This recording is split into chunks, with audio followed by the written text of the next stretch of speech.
So today I'm going to be talking about my quarterly book stats for the year. How much books did I read in April, May, and June. I've broken up my year into 4 quarters, and I kind of got this idea to break down like your little goals and stuff into quarters, or to like reflect back on the quarters of your year from The Joy of Missing Out, Live More by Doing Less by Tanya Dalton. She is the creator of Inkwell Press, and it's like a planner thing that my mom is obsessed with, and so she bought her book and she was like, Sasha, you should read her book. So I did read it, and I really enjoyed the idea, like the different ideas she had in that book. But and I do love book stats. When I used to do this channel hardcore, I remember I did my reading stats for the whole year, I think of like 2016, and I really enjoyed doing that video. But before we could do that, I am going to do my July TBR. I'm going to have all my timestamps down below, so if you want to skip to my stats, you can do that, or if you just want to watch my July TBR, you can do that and ignore all the noise in the background. So the first book I'm planning on reading in July is Sugar Money by Jane Harris. It's a novel. It was in my June TBR and I didn't get to it, so so I'm getting to it now. It's a Caribbean book. It takes place on the island of Martinique and the island of Grenada. I think more on the island of Grenada. But I'm excited to get to it. It's a historical fiction. I love historical fiction. It's rather big, and I do like big books. Next book I'm going to be talking about is a Bahamian anthology, and so it's a whole bunch of different authors. I believe it was published by the College of the Bahamas, which is why it has it on there. I bought it at one of my local bookstores, and I'm excited to read it. It's got Bahamian short stories, Bahamian plays, Bahamian poems, and I like learning more about my country. The next book I'm planning on reading in July is Bahamian Society After Emancipation by Gail Saunders. I freaking love Gail Saunders, as I say in all my videos. I'm excited to read this book. A book I'm currently reading, it's July 1st, is Back Home by Dr. Susan J. Wallace, and it is a book of Bahamian short stories, plays, and poems by Wallace. So I'm reading that right now, so that is one of the books I'm reading in July. 3 ebooks I'm planning on reading in July is Cinderella is Dead by Kaylin Bayron, One Year of Ugly by Caroline Mackenzie, and Aftershocks by Nadia O. I'm not gonna say her last name because I'm gonna butcher it, but those 3 are NetGalley arcs that I got that I want to read. Cinderella is Dead I think is coming out on the 9th, so I plan to read and finish that before then so I can review it on maybe here, definitely on my bookstagram, so check my bookstagram out, and you know, on Goodreads obviously. Anyway, so now we're gonna go into the stats. So first off, we're going to start with how many books I read this quarter. I read 10 books in the month of April, 15 books in the month of May, and 11 books in the month of June. And honestly, when I added up the total of how many books I've read since quarantine, I was quite surprised, because so far I've read more books in this half of the year than I've done in the last 2 years. And as you can see, I did a little line chart. So here we have 10, 15, and 11, and I'm quite proud of myself for that. Next, we're gonna go on to the book format. So over here we have, I read 26 physical books, which is about 72% of the books total that I read, and 10 ebooks, which is 28%. I did not read any read or listen to any audiobooks. I do want to listen to audiobooks eventually, like I want to try them and get into them maybe, perhaps. I feel like that would help me in my reading, but I just, 1, haven't had the time, and 2, I'm not sure if I'll like them, and so I'm scared to buy one. If you hear that noise in the background, once again, my siblings. So over here, we're gonna go up to the author's race. I read 6 Black authors, 20 white authors, 0 Indigenous, 0 Pacific Islander, 5 Asian, 2 Latinx, 0 mixed people, and I didn't have any unknown authors that I read. And as you can see, this breaks down into that.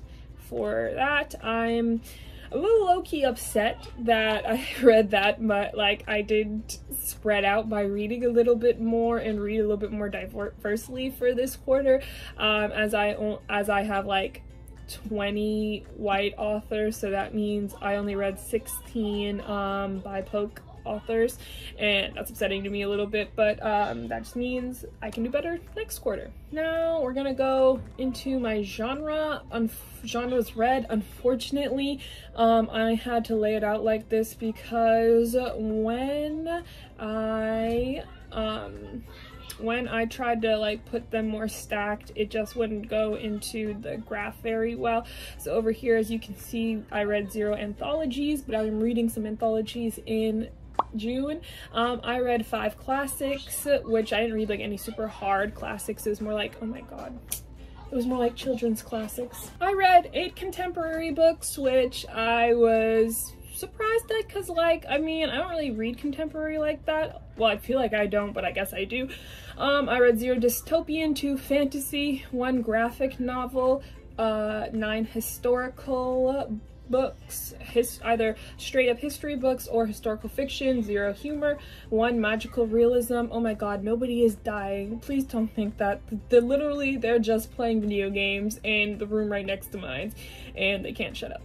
I read 5 nonfiction books, 0 paranormal, 1 poetry book, 2 romance centered books, 0 sci-fi, 0 thriller, 0 horror, and 2 other thingums. I might change the type of way I lay out my genres, because some of these, like, I almost never read horror, and I almost never read thriller. But here we have it broken down. I read, for classic, I read 14% classic, contemporary, 22% contemporary, 6% fantasy, 3% graphic novel, 25% historical, and that's my biggest genre read. And as I don't think I've talked about it a lot since I restarted up my channel, but I do love history and historical fiction. Like, that's mostly what's on my shelves, so I love that. I read 3% magical realism, 14% nonfiction, 3% poetry, 6% romance, 6% other.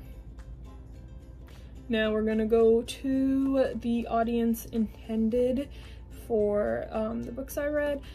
So here we have the different like audiences that the books are made for. I read 14 adult novels, 2 children's novels, 7 middle grade novels, 1 new adult, and 12 YA. So here you can see how that breaks down. Honestly, I'm surprised at how many middle grade novels I read. I do enjoy children's literature as well, but I feel like a lot of the reason I have middle grade and children's novels very high for this quarter is because I was reading a lot to my siblings, so that's how it came out. I'm also quite surprised at the amount of adult novels I read, but I guess a lot of the history books would fall into that, so that's also why. But usually I find myself reading more like YA books for like fun quote unquote, or stuff like that.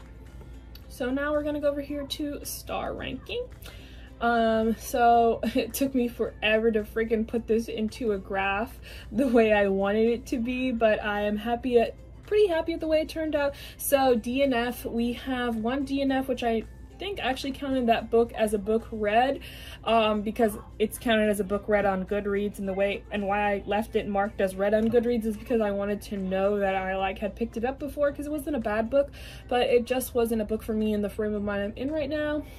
Here I rated 1 book 1.5 stars, 4 books 2.5 stars, 3 books 11 stars. 11 books 3 stars, 8 books 4 stars, and 9 books 5 stars. And I'm quite surprised at how many 5-star books I read. I'm pleased with myself. As I'm looking at this right now, I'm realizing that I actually did I made a mistake here, because I did rate Omeros, which is 1 book I read in, you can see that in my June wrap up. I rated that 1 star, but I think when I was compiling this I had a little bit of a higher rating for it. I think it actually might be the 1.5 star book, because I had rated it 2 stars on Goodreads, but I just knocked it down. But anyway, as DNF, it's 3%, 1.5 stars, 3%, 2.5 stars is 12%, 3 stars is 32%, 4 stars is 24%, and 5 stars is 26%. And yeah, now we're gonna go over here. So if you didn't know, Karen and Peta on YouTube were doing a Carabathon for the month of June, and Book of Sins and a whole bunch of other wonderful Caribbean bookstagrammers were doing Read Caribbean in the month of June, so I participated in that, and so that is why I have it listed here. Plus also throughout the year I'd like to make sure that I am specifically reading at least 1 to like 3 Caribbean books during each quarter, so that would be like 1 Caribbean book a month. I want to make sure I'm doing that because there's so many great books, and I also want to support our Caribbean authors.